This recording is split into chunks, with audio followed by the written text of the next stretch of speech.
Hello, everybody. My name is Ray. Welcome to the Evangelical Dark Web. Today, we're going to be discussing Kevin DeYoung going after Doug Wilson. So, this is pretty interesting because this is a very Big Eva critique of another person who is pretty much Big Eva in Doug Wilson. And what's interesting about this is just how hot garbage Kevin DeYoung's takes are. I've generally considered Kevin DeYoung to be one of the good guys in Big Eva. He was one of the better people at the Gospel Coalition. I don't think he's at the Gospel Coalition anymore because he's at Reformed Theological Seminary now. But he was generally considered one of the good guys in evangelicalism. I don't know how true that really is, considering he wants to sing the praises of Ligon Duncan, who's incredibly woke.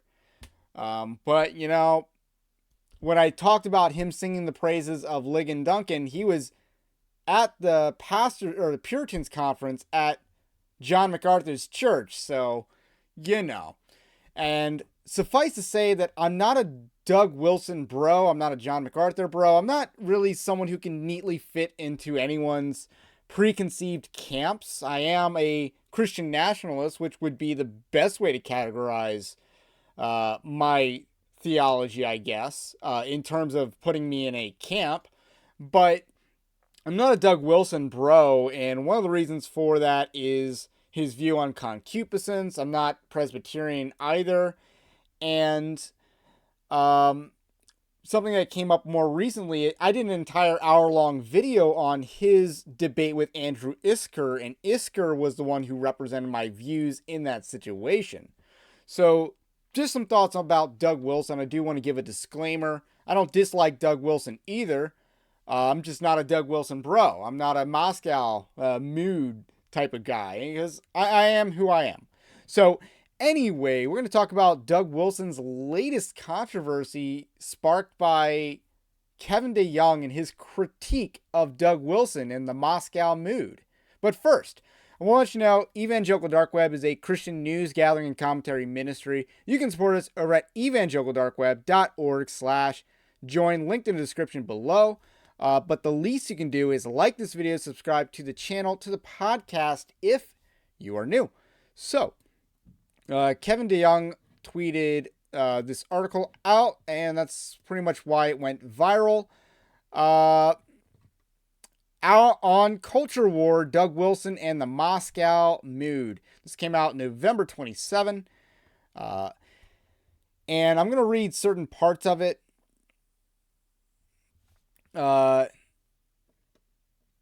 So here's the part where I want to focus on, where he talks about critiquing Doug Wilson. And one of his critiques of Doug Wilson is the fact that Doug Wilson uses a lot of sarcasm, that Doug Wilson makes a lot of it about him, which I don't necessarily think is the worst critique ever. I think that, you know, the point about sarcasm is not very good, but let's just see. So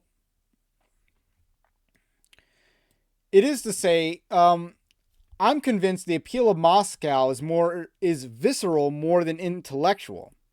That is not meant to be a knock on smart people in Moscow or attracted to Moscow. It is to say, however, that people are not mainly moving to Idaho because they now understand Revelation 20 in a different way, or because they did a deep word study on ta'enth in the Great Commission, or even because of a well thought out political philosophy of Christian nationalism. Those things matter to Wilson and his followers, but I believe postmillennialism and Christian nationalism are lagging indicators, not leading indicators.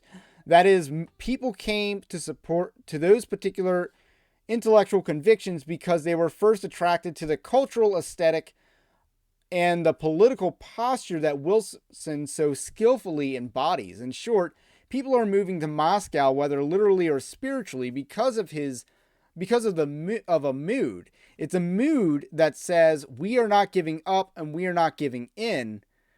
We can do better than negotiate the terms of our surrender. The infidels have taken over our Christian laws and our Christian heritage and our Christian lands, and we are coming to take them back. So one of my problems with this article already is it frames Doug Wilson as like a leader in the Christian nationalist movement. I don't think he's really the leader of the Christian nationalist movement. In fact, he prefers the term mere Christendom. So he kind of already has his nuanced, different name to it. So I don't see him as a leader in this movement.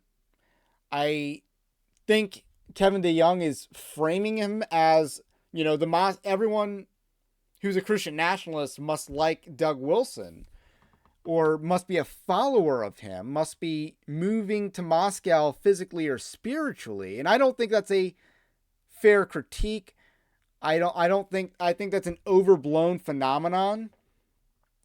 Doug Wilson may be big in the Reformed evangelical sphere, but there's a lot more Christianity out there. So that's how I view, what I do at Evangelical Dark Web. I'm not trying to reach the MacArthur bros or the Doug Wilson Moscow mood bros. It's for all of evangelicalism. It's a bigger world out there. So I have no problem marketing this channel, this ministry to different people. I don't strictly try to hang on Doug Wilson's coattails. I don't think that's an adequate critique by Kevin DeYoung. So he talks about the mood misfiring, and I think that's also not a very good critique, because he has a huge criticism of the No Quarter November, the flamethrower, promotional videos, and even promotional sales. And again, I do agree that this is flashy, this is excessive. I don't think it's sinful. So here's where we get into some of his itemized critiques. First, it strikes a tone that it is deliberately sarcastic and a little bit naughty. So this is referring to the No Quarter November, flamethrower, stuff like that. No one really thinks that Wilson is timid and cautious the rest of the year. That's the sarcasm. The naughty part is that Wilson uses the words wussy and wuss, adolescent slang for someone weak and effeminate. I gotta pause right there. Adolescent slang. I mean, for a different generation, perhaps. These are words most Christian parents don't allow their kids to use. Really?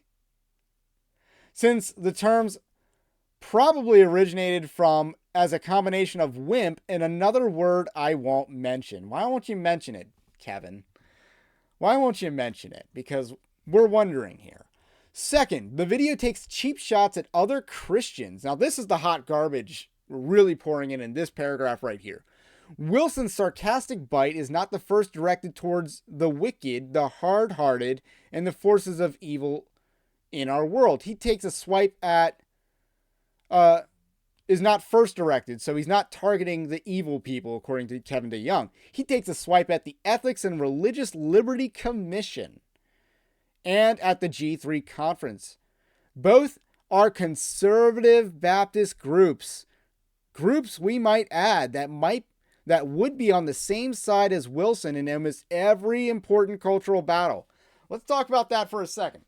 The ERLC is an extremely liberal Baptist group. They've taken some Soros money in the past for MLK 50. MLK 50, by the way, a super woke event. This past year, they have advocated for gun control. They have advocated for suppressing the Tranifesto. They have killed and fought pro-life legislation in Louisiana, which supposedly maybe Doug Wilson might not be fully on board with, so I've heard. But needless to say, I don't think he would fight that. Doug Wilson is far more conservative than the ERLC, and it's not even close. They're not on the same side on these issues. The ERLC is a left-wing organization and should be treated as such. It is an apostate organization and should be treated as such. It has been run by subversive liberals in its entirety, going back to Richard Land. So this is complete regime wagon circling by Kevin DeYoung. Now, the G3 conference has been an embarrassment to itself this year. When you look at what they were promoting that Owen Strand was saying, and just his wokeness at their convention. Again, fair to take aim at them. It truly is. They've been clowning themselves all year. I don't think that is bad to take aim at them because they're acting like fools. Wilson and almost every... Okay. It's fine that Wilson wants to disagree with these groups. They disagreed with him at times. But Wilson doesn't mention them in the video in order to make a serious argument. He uses them for a punchline. If you like Wilson, you're supposed to think, oh no, he didn't. That's hilarious. And if you like the ERLC or G3, you're supposed to be triggered because if Moscow can watch their opponents get triggered, that is also funny. Yes. When serious criticism is leveled at Moscow, the response often includes a smattering of mockery and memes. This isn't Wilson using his famous serrated edge to make a prophetic point against a godless culture. It is intentionally making fun of other Christians for a quick chuckle. And again, ERLC should not be treated as Christians. They don't act like Christians. They should not be treated like Christians. Third, the point of No Quarter November is explicitly about culture warring and culture building. Rightly understood, it is good to do both of these things. But it is instructive to see that Wilson's stated aim is to help you apocalypse-proof your home. I think it's safe to say that this is what Wilson aims to do, not just in November in an intensified fashion, but during the other 11 months of the year. In Wilson's mind, preparing for the apocalypse means doing battle against the forces of leftism in our world. Wilson's public persona is largely about commenting on the culture, pushing back on the culture, lampooning the culture, and getting Christians ready for the coming cultural collapse. Fourth, the video squarely focused on Wilson himself. On one level, this is not surprising. Christian institutions and organizations often use their founder, president, or leading voice as the face of the ministry, but the focus here is not on Wilson, but the conduit of biblical teaching, as a conduit of biblical teaching and doctrinal truth, or even as the instrument of helpful cultural analysis. The focus is on Wilson himself, Wilson as the rebel, Wilson as the gunslinger, Wilson as the taboo-breaking cigar smoker, Wilson as the courageous hero we need in a crazy world like ours. No Quarter November is selling a carefully cultivated personality and image, Wilson's personality and Wilson's image. So I think that's the most well-reasoned critique, because it's not unfair to say that they are cultivating, somewhat of a cult of personality over in Moscow. Now, it's not the word. It's not completely intentional. Some of it's a natural consequence of what they do, but nonetheless, Doug Wilson has been around a long time. He is someone who is soft-spoken, mild-mannered to some degree, but very pointed in his language while being very winsome about his tone. It's a very odd thing that I think makes Wilson a very compelling communicator. And people like that. People like the fact that they're humorous and edgy, but not sinful. And that's kind of how Christians should be. And where this article really falls apart is much of the pearl-clutching, tone-policing, concern-broing effeminacy. As mentioned before, he doesn't like Wilson being sarcastic. He doesn't like Wilson's use of language. We got another section about that right here. And he doesn't like the memes or anything else. So this is really a tone-policing argument. So even more troubling is Wilson's deliberate decision to use uncouth at best and sinful at worst language, especially language of a sexual nature. His own denomination has criticized his unnecessarily provocative language, including the uses of phrases like small-breasted biddies and lumberjack dykes. I looked at the context of the small-breasted biddies. It's basically making fun of feminists. And I have no problem with that. Or lumberjack dykes, that's a pretty hilarious term. So he has a bunch of other terms that I'm not going to use for risk of getting YouTube struck. But again, I have no issues with his use of what I would call poetic language at times, but these words, the use of this language isn't sin in and of itself. And spare me the bad misreadings of Ephesians 4:29. Let no unwholesome words proceed from your mouth, but only such a word as is good for the edification according to the need of the moment, so that it will give grace to those who hear. Such crass language is at times edifying for the need of the moment to give grace to those who hear. Now, is it always? No. Does Doug Wilson always use this type of language, or only sparingly use it? Occasionally use it? Pointedly use it? I would say the answer is the latter. He doesn't gratuitously use it, because that is how words lose meaning, when you gratuitously use language. So that's my view on language. Some of those words, specifically the F word that you can't say on YouTube, I use in my upcoming book, Winning Not Winsome. I've used the term fudge packer on social media. I have no problem with that. And, someone went after me for using the term butt pirate or butt piracy, which I think is poetic. That is a poetic way to talk about this way. And it again, needs of the moment and giving grace to those who hear. And the context of that is you shouldn't condone pastors. You should change churches if your pastor supports butt piracy. That was the context I used that type of language in. And that's generally the context that Doug Wilson also uses this language in. I don't think this is sinful. But Kevin DeYoung is being a church lady here, clutching his pearls, saying, he continues, to my knowledge, Wilson has not expressed regret or repentance for his use for this language. To the contrary, he has often defended its use. Were I to use these words in public or private, I would be quickly confronted by my elders and likely brought before my presbytery for questioning. If I persisted, I would probably be deposed as a minister, and rightfully so, for such language constitutes filthiness, foolish talk, and crude joking. And again, he cites Ephesians 5:4, but again, this is not the context. If you are, again, Ephesians 4:29, speaking to the needs of the moment and edifying the body of the church, such language is permissible. There is no list of words that Christians are not allowed to say. That is called legalism. That is called treating the FCC as canon. And in a authority, that is treating the FCC and Susan Wojcicki as an authority on what is and what is not sinful language.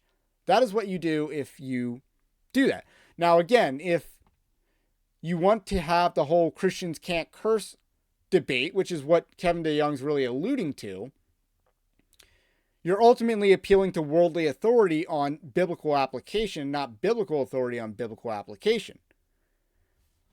And you would also be holding a standard that the Bible fails, because the Bible uses such coarse language at times. Were I to use these words in okay, so he says, I'll be rightfully deposed. With the Puritans or Southern Presbyterians for that matter, which of the Puritans or Southern Presbyterians for that matter would have dared speak this way? What candidate coming forward for ordination could get away with writing in this way? What parent would be thrilled if their daughter's new boyfriend sprinkled his vocabulary with words like these? Actually, I'm not there yet in my parenting years, but if my daughter brings home a dude that's dropping the F word that you can't say on YouTube, I'm going to think he's based. So, that's just, those are words I use. So with that said, if such prophetic language is justified for the minister when he is attacking a godless culture, is the language therefore appropriate in the pulpit? According to Wilson's logic, I don't see why not. And Should we hope to see more pastors employ these terms? What would be a step towards the saving of Christendom? For Christian ministers to talk more frequently about boobs and tits? I don't know why he censors those words. In his influential 13th century manual on the training of knights, Ramon Lull insists that the courtesy of chivalry belongs together, for baseness of uncouth words are contrary to chivalry. So these are some of that. This is some pearl clutching done by Kevin DeYoung.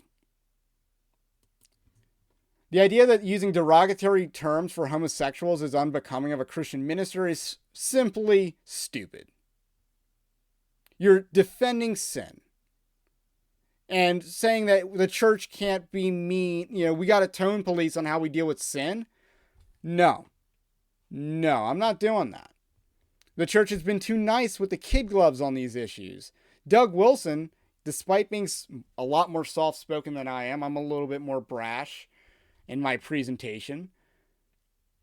He is very pointed in his writing, very eloquent and barbed with his pen, and it's devastatingly effective. So Kevin DeYoung wants to point to a more excellent way. The problem is, where's Kevin DeYoung on his more excellent way?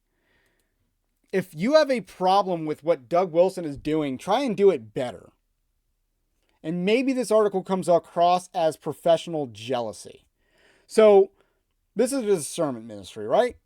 And if you're familiar with the discernment world, you've probably heard of Pulpit and Pen, or Protestia Now, and J.D. Hall.